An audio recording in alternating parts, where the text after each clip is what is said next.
आप सभी भाई बहनों का आध्यात्मिक ऑक्सीजन की लघु ज्ञान संदेश कक्षा में एक बार फिर स्वागत है। आज की चर्चा में एक ड्राइवर शब्द को लेकर करने जा रहे हैं। ड्राइवर का अभिप्राय मन से है। यहाँ मन का अभिप्राय बुद्धि से भी है। देखिए, स्थितियां साधारण होते हुए भी कभी कभी बात आपको मरते दम तक समझ ही नहीं आती। आप अपनी गाड़ी प्रतिदिन, चाहे स्कूटर हो, कार हो, चाहे चलने की भी स्थितियां हो, ये जो आपकी पैदल चलने में भी जो टांगों की जो स्थितियां हैं, दिशा है, उसका निर्धारण भी मन करता है। और मन के ऊपर बुद्धि तत्व है। अक्सर संसार में राशि मनुष्यों का मन और बुद्धि एक ही स्थान पर, यानी कि विषय भोगों को प्राप्ति के लिए ही अटके होते हैं, जिसके फलस्वरूप मन बुद्धि में दोस्ताना संबंध बने रहते हैं। और कहीं कहीं जब मन विषय भोगों का असत्य हो जाता है, व्यसनी बन जाता है, मादक पदार्थों को लेने का उसका एक स्वभाव बन जाता है।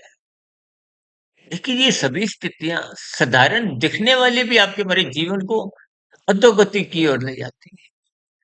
क्योंकि जब तामसी स्थितियों में जीना आपका हमारा स्वभाव बन जाता है। देखिए, जब मन बुद्धि में दोस्ताना संबंध होते हैं तो स्थितियां उतनी नहीं बिगड़ती। लेकिन जब भोग विषयों की बेड़ियां आपको जकड़ लेती हैं, आज 24/7 विषय भोगों की आसक्ति में आप और हम जकड़े हुए अपनी दिनचर्या व्यतीत कर रहे हैं, जिसके फलस्वरूप मन इतना हठी हो गया है कि मन मर्जी की स्थितियों में जीत वो बुद्धि को भी अपने अंतर्गत, अपने अधीन, यानी कि बुद्धि को भी एक औजार बनाते हुए, एक नौकर की स्थिति में से कानून का उल्लंघन करवाता है। शास्त्र विरुद्ध पाप कर्म करवाने में भी हिचकता नहीं है। क्योंकि मन का जो वेग है विषय भोगों को भोगने का, वो बहुत ही बिगड़ चुका है।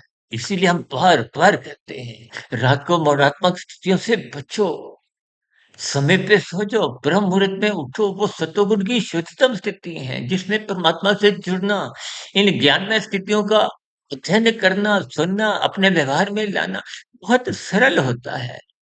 इन सभी स्थितियों को आप भी ज्ञान पूर्वक समझिए, मिले हुए जीवन का सदुपयोग करें, सत्संग करने की अपनी एक आदत बनाएं।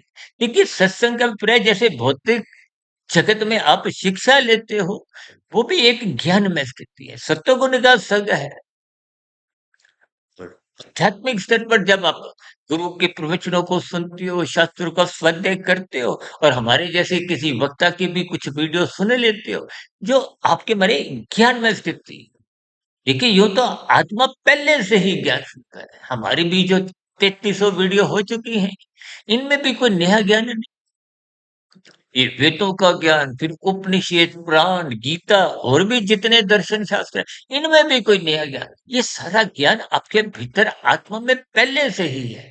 देखिए, आत्मा तो पहले ही समान गुण वाली है। अब मेरे पीछे कितने वनस्पति पेड़ पौधे, इनकी आत्मा, मेरी आत्मा, सबकी आत्मा एक समान है, ज्ञान स्वरूप है।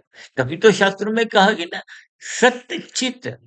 जबकि माया के लिए, प्रकृति के 3 गुणों के लिए, तमोगुण, रजोगुण, सतोगुण की स्थितियां तो सत्य है, जड़ है। तो परमात्मा की निर्गुण निराकार ब्रह्म शक्ति इनको चलायमान रखती है, आपको प्रकृति परिवर्तनशील, क्रियाशील दिखती है।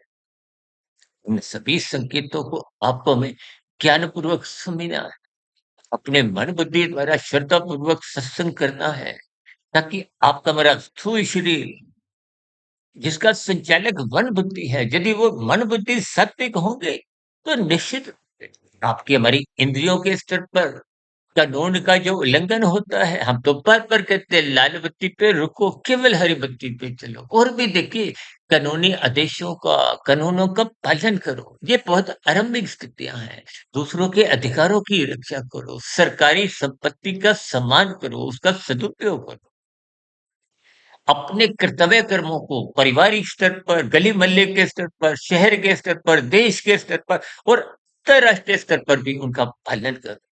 जब स्थितियां सभी के भीतर ऐसी बनी रहती है, तो आपका हमारा स्थूल शरीर के स्तर पर ज्ञानेंद्रियों द्वारा भोग विषय बिगड़ते नहीं है और कर्मेंद्रियों के स्तर पर पाप कर्म नहीं होते, कानून का उल्लंघन नहीं होता, फिर इसके फलस्वरूप कर्माशय बिगड़ता नहीं है।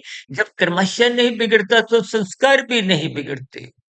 कम से कम मरने के बाद आप और हम अधोगति से बच जाते हैं। इन सभी स्थितियों पर आप भी चिंतन करें। अब चर्चा विशेष को यहीं विश्राम देते हैं। शाम को सर्व कल्याण वृक्ष की तर्क संगत विश्लेषक ज्ञान कक्षा में और कल सुबह ब्रह्म मुहूर्त ज्ञान उपदेश कक्षा में फिर मुलाकात करेंगे। तक अब अपने आध्यात्मिक मित्र सुधीर भाटिया फकीर को इजाजत दें। वीडियो विशेष को ध्यानपूर्वक सुनने के लिए सभी भाई बहनों का बहुत बहुत धन्यवाद।